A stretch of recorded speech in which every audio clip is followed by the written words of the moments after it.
Dear children, once again we are back to English literature class. Here we are going to see the workbook part of Act 4, Scene 1 and 2 of Merchant of Venice. Let's go to characterization first. In this scene, the main characters are Portia and Shylock. So let's see the character of Portia in this scene. Particularly in this scene, Portia is portrayed as an intelligent and resourceful lady having good knowledge of legal issues. You know that Portia came to the court of Venice disguised as a lawyer. For the first time, Portia and Shylock confront each other. The romantic heroine of the casket story becomes a judicial savior of Antonio, and the shrewd Shylock is made humble. She made Shylock humble. In the beginning, Portia tries to save Antonio without resorting to legal tactics. She appeals to Shylock for mercy. When Shylock remains unmoved with her appeals for mercy, she appeals to his avarice. That is, what is avarice? That is a greed for wealth. This shows Portia knows exactly what she is doing. It seems that she is ready with a plan to rescue Antonio and just waits for the right opportunity to execute it. So here in this paragraph it is told that many times Portia asked Shylock to show mercy towards Antonio, but he did not, and she knew that he was greedy for money. So taking that point, she tried to influence Shylock. Portia surprises everyone when she says that the bond must be followed and the justice should be granted to the Jew. You must be remembering that to make Shylock happy, she told Shylock that he could take the bond. She even invites Shylock to proceed to take the pound of Antonio's flesh. But the very next moment, she changes the course of action when she wants Shylock not to shed a single drop of blood in the process of taking the flesh. Portia's intelligence with which she comes to the resolution of the crisis is praiseworthy. She saves Antonio's life, ensures the happiness of Bassanio and herself, and secures the future of Lorenzo and Jessica. So much work she did here. She saved the life of Antonio and made Bassanio happy by saving Antonio. And when Bassanio is happy, so she herself is happy. And she secures the future of Lorenzo and Jessica. That you must be knowing, that she made Shylock to sign the deed, gift deed. Portia tests her husband by asking him to give a ring, the token of their love. The episode brings out her sense of humor. So not only intelligence and resourcefulness, so it also brings a sense of humor and playful nature. Portia's indulgence in playful jesting over the ring provides comic relief and adds humor in the play. Portia emerges as a dutiful wife as she rescues her husband's friend. She is an example of beauty with brains. Shylock is a towering personality of the play, very important personality. In all his answers and retorts, he has the best argument. When he enters the court during the trial scene, he is absolutely calm but determined to have his bond. When the Duke appeals to him to show some pity to Antonio, he tells him that he has sworn by the Holy Sabbath to take the penalty. He does not give any reason why he wants a pound of flesh and says, "It is my humor." So this he repeats, that it is humor. Then when you come to the next paragraph, Shylock is the tragic figure who fails in his own trap. So he tried a trap.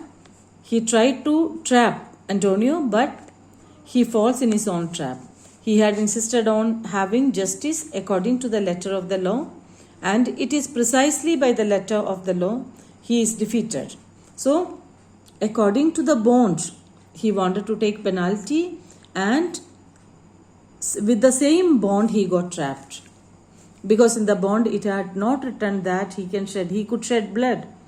It was written that only a pound of flesh. So he sought the title of another man. He sought the life of another man by quoting the law. The final defeat of Shylock is a victory of the cunning by the greater cunning. So children, these points are very important. Underline them and learn these lines. The Jew, because he stood rigidly upon his legal stand, gets more law than the desired, a law different from the one he hoped for it. Antonio. The stark contrast between Antonio and Shylock, emphasized throughout the play, is carried forward in the trial scene. Antonio is passive against Shylock's rage and villainy. Antonio resigns to his inevitable fate. He says that he is meetest for death, the weakest kind of fruit. Antonio's nobility of character is seen in his seemingly last speech, in which he declares his love for Bassanio and asks him neither to grieve nor repent at his death. Antonio's goodness and generosity are finally rewarded, and his life is saved from the clutches of Shylock. And characterization is very important, children.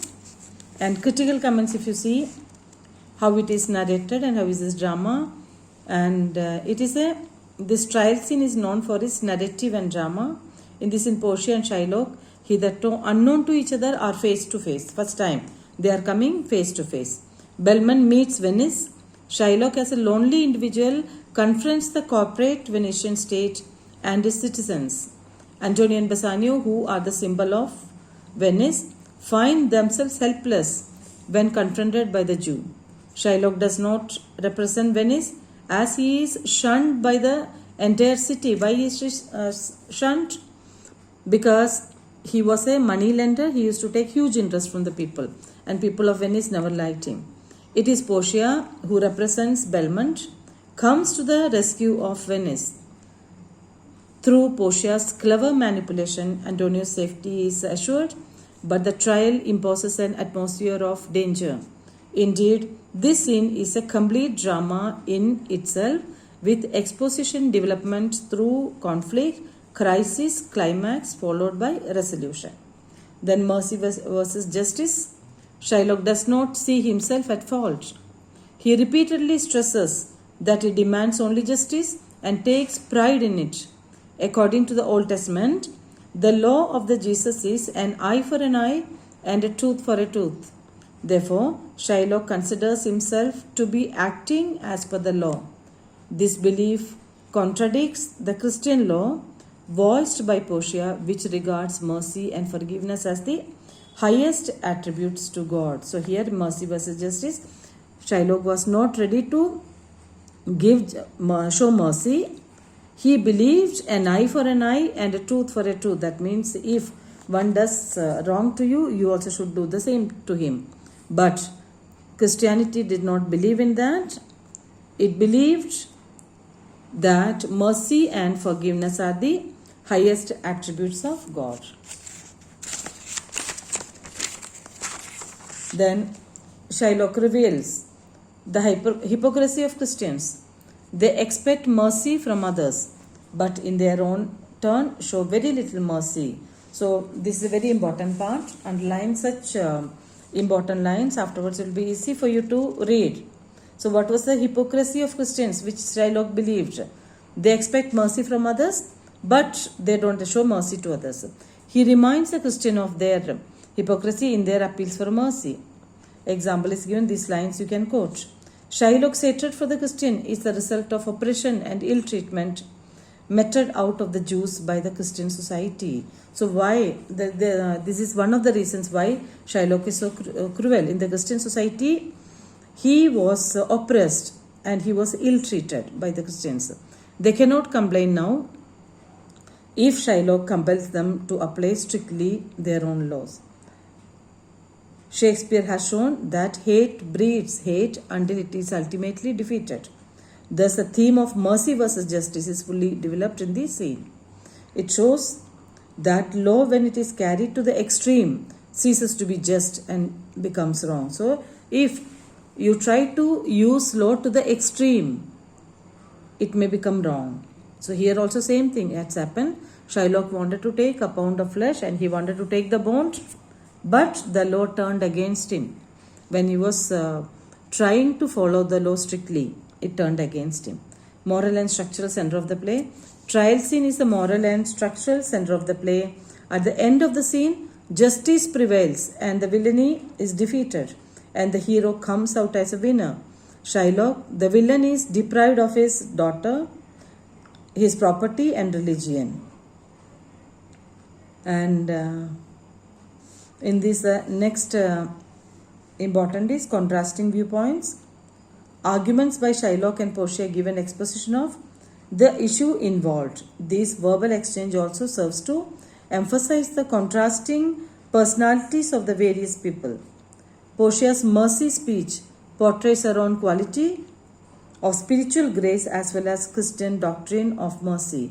Shylock, on the other hand, has support of Jewish faith as well as a legal guarantee inherent in the Venetian laws. Shylock is for the law as an end in itself, inflexible and inhuman, whereas Portia is for the law in the service of man, flexible and merciful. So children, these adjectives we are supposed to use for Shylock and Portia. Shylock was inflexible and inhuman. Portia was flexible and merciful. So elements of comedy, one of the important question. The atmosphere in the trial, that is the last part where they are asking, Portia is asking for the ring. The atmosphere in the trial scene would have been morbid if Shakespeare had not included some comic touch in it. The way in which Shylock whets his knife before the court is hilarious indeed. Further, Gratiano's witty remarks directed against Shylock are pierce. Then and there, Gratiano says that when he got a chance to say that, he calls Portia Daniel.